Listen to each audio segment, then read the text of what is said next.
旅车变成事故车，白色烤漆刮花，引擎盖破起来，车内安全气囊都爆开，因为驾驶先擦撞路边车，又撞爆卖场前的2个变电箱，而车主坐在副驾，开车的人是代驾。他转弯的时候，他就开始咳嗽。我想说他在干嘛，然后他就先擦撞到右手边的车，然后我就反应过来，我想说他在干嘛，我就说你在干嘛？然后我要去拉他的时候，他已经晕倒了。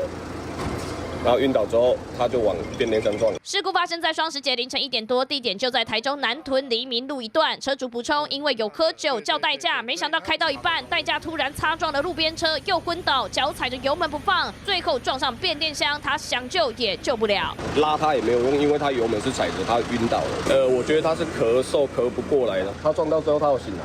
2个变电箱被撞倒在地上，只剩下电线还连着。这一撞还害了附近42户停电，维修将近3个小时才全数复电。直接弄去了电筒啦，嘣一声，佮火势喷起来，阮就规个停电啦。警方补充，肇事代驾是一名36岁的苏姓男子，属于计程车队的代驾服务，并非个体户，有代驾责任险，相关赔偿将交给司机和公司处理。TVB 陈淑贤、赖崇、罗维新台中报道。